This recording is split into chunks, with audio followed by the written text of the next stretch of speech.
서초동에서 도는 수상한 이야기. 이 검찰은 왜 항상 정치의 중심에 있을까? 여러분, 요즘 서초동에서 흘러나오는 이야기들을 들어보셨습니까? 법조계 주변에서 조용히 돌고 있는 소문.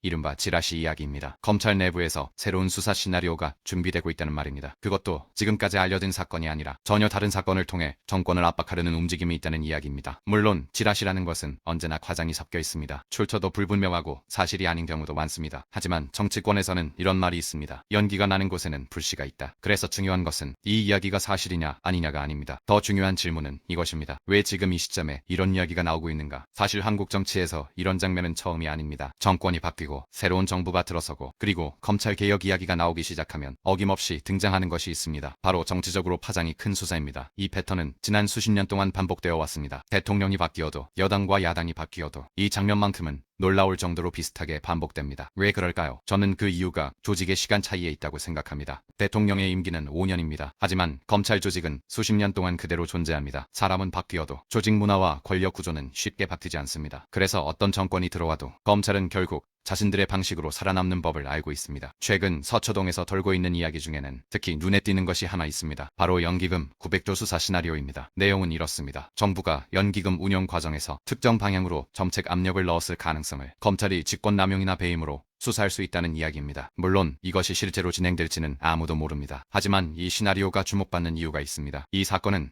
세 가지 조건을 모두 갖추고 있기 때문입니다. 첫 번째는 경제정책 사건입니다. 경제정책은 법적으로 해석의 폭이 매우 넓습니다. 정책 결정 과정에서 누군가가 이익을 얻었다면 그것을 배임이나 직권남용으로 해석할 여지가 생깁니다. 두 번째는 권력 핵심과 연결될 가능성입니다. 연기금 규모가 900조입니다. 이 정도 규모의 정책이라면 수사는 자연스럽게 정부 핵심 인물까지 확대될 수 있습니다. 세 번째는 정치적 파장입니다. 900조라는 숫자는 그 자체만으로도 국민들에게 엄청난 충격을 줍니다. 수사가 시작되는 순간 언론 보도가 쏟아지고 여론은 빠르게 흔들릴 수 있습니다. 그래서 정치권에서는 이런 사건을 파괴력이 큰 카드라고 부르기도 합니다. 여기서 우리는 한 가지 더 중요한 질문을 해야 합니다. 왜 이런 일이 한국 정치에서 반복되는 걸까요? 저는 이것이 개인의 문제가 아니라 구조의 문제라고 생각합니다. 한국 검찰 시스템에는 몇 가지 특징이 있습니다. 첫 번째는 법 해석의 범위가 매우 넓다는 것입니다. 직권남용, 배임, 업무방해 같은 죄목은 해석에 따라 굉장히 넓게 적용될 수 있습니다. 어떤 정책 결정이 누군가에게 손해를 줬다면 그것을 직권남용으로 볼 수도 있습니다. 어떤 정책이 특정 집단에게 이익을 줬다면 그것을 배임으로 볼 수도 있습니다. 이렇게 되면 어떤 일이 벌어질까요? 공직자가 정책 결정을 했다는 사실만으로도 수사 대상이 될 수 있는 구조가 됩니다. 두 번째 문제는 수사 개시 권한입니다. 한국에서는 오랫동안 수사를 시작할 권한이 검찰에 집중되어 있었습니다. 수사를 받는다는 것 자체가 이미 엄청난 정치적 압박입니다. 수사 대상이 되는 순간 이름이 언론에 등장하고 여론의 심판이 시작됩니다. 하지만 문제는 재판 결과가 나오기까지 몇 년이 걸린다는 것입니다. 그 사이에 정치적 생명은 이미 끝나버릴 수도 있습니다. 세 번째 문제는 책임 구조입니다. 만약 검찰이 어떤 사람을 기소했는데 재판에서 무죄가 나왔다면 어떻게 될까요? 현실적으로 말하면 담당 검사에게 큰 책임이 돌아가는 경우는 거의 없습니다. 이 구조에서는 어떤 요인이 생길까요? 사건을 크게 만드는 방향으로 움직이게 됩니다.